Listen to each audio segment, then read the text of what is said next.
Hi and welcome to the latest Ancient Egypt news from the last days of August. Within the framework of its educational course, the Grand Egyptian Museum has launched a specialised training programme entitled Treatment and Maintenance of Archaeological Collections and Science of Museums, which lasts for 4 weeks at the Artifacts Restoration Centre of the museum. 60 trainees in the fields of archaeology and museums from Saudi Arabia are participating in the program, where they will receive intensive training that combines both the theoretical and the practical, using the latest scientific methods in the fields of preservation and maintenance alongside specialised studies in museum science.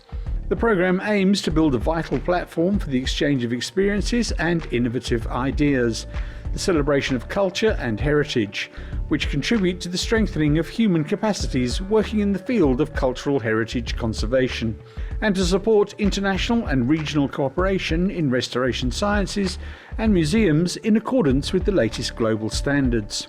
This program is an extension of a series of training initiatives organised by the Grand Egyptian Museum's Archaeological Restoration Centre, an affirmation of its role as a leading scientific institution that combines research and applied excellence, and pioneering in the preparation and training of staff specialised in museum science and restoration.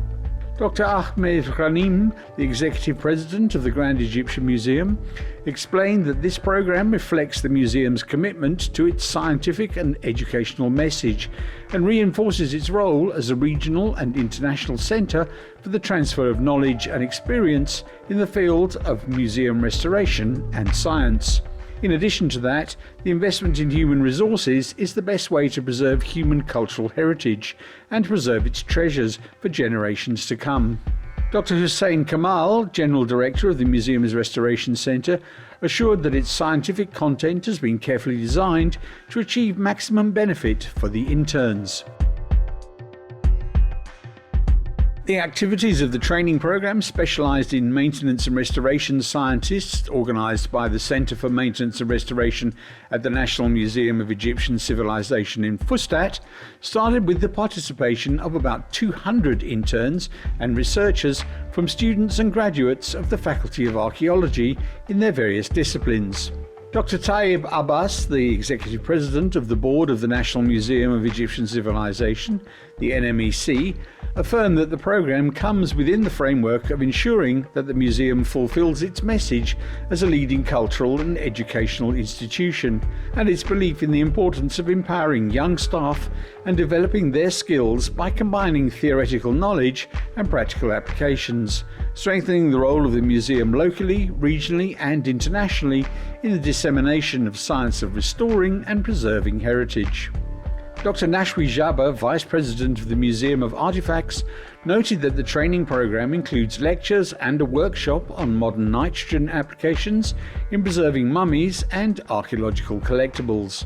This was presented by Dr. Mustafa Ismail, Director of the Royal Mummy Lab, with the participation of Mrs. Iman Ibrahim from the restoration team.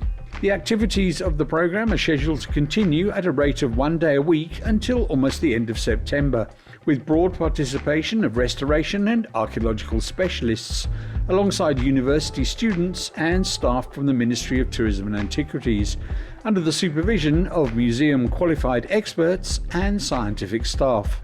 Dr. Mohammed Abdel Shafi, Director of the Centre for Restoration and Maintenance at the museum, explained that the program reflects the scientific role of the centre as a specialised research platform that includes advanced aspects of restoration and comes as a complement to the strategy aimed at improving the competence of workers and researchers in this vital field. The program also includes a series of theoretical lectures and a variety of practical applications, examining and analysing artefacts, the latest methods of insect sterilisation using anoxia technology, training on the restoration of organic patterns such as wood, manuscripts, textiles and baskets, as well as dealing with mummies inside the specialist restoration unit, restoration of inorganic traces such as metals, pottery and silicate materials, and using nanotechnologies in stone restoration.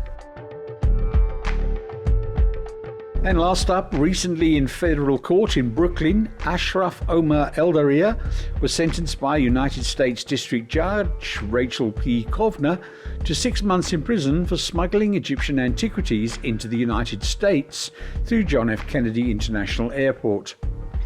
During the course of this investigation, more than 600 Egyptian artifacts were recovered after having been smuggled through Eldaria's smuggling network. Eldaria previously pleaded guilty in February 2025 to 4 counts of smuggling. Joseph Nocella Jr., United States Attorney for the Eastern District of New York, Ricky J. Patel, the Special Agent in charge for Homeland Security Investigations, New York, the HSI, and Francis J. Russo, Director of Field Operations, U.S. Customs and Border Protection, New York Field Office, CBP, announced the sentence. The defendant looted Egypt's cultural treasures and lied to U.S. Customs about them as part of a web of deception he spun to illegally fill his pockets with cash, stated United States Attorney Nocella. Those who steal cultural treasures of other countries and smuggle them into the United States should know that they will be held accountable for their crimes. We commend our HSI and CBP partners for their diligent and important work in this case and look forward to repatriating to Egypt the recovered antiquities. Safeguarding cultural heritage is an often overlooked yet important aspect of border security, as smugglers frequently exploit similar vulnerabilities to transport stolen artifacts and other illicit goods, stated the CBP Director of Field Operations Russo. In this case, the profit-driven defendant lied during border inspection to conceal priceless antiquities, but the vigilance of CBP officers uncovered the truth. Every day, our officers work tirelessly to protect both our security and the cultural heritage of nations worldwide, and while doing so, uncover other sophisticated smuggling plots. Strong partnerships with agencies like HSI and the U.S. Attorney's Office are critical to this mission, and CBP remains committed to preserving history while enforcing the law. As set forth in the indictment and in other court filings, Eldaria was a prolific trafficker of ancient Egyptian artifacts. On at least 4 separate occasions from April 2019 to January 2020, Eldaria smuggled ancient Egyptian artifacts into the United States. Each time, Eldaria used fake provenances to sell those artifacts at US-based auction houses. Provenances are documents reflecting the history of ownership and custody of artifacts, which are used to establish that the artifacts are genuine and that they are not illegally excavated or stolen.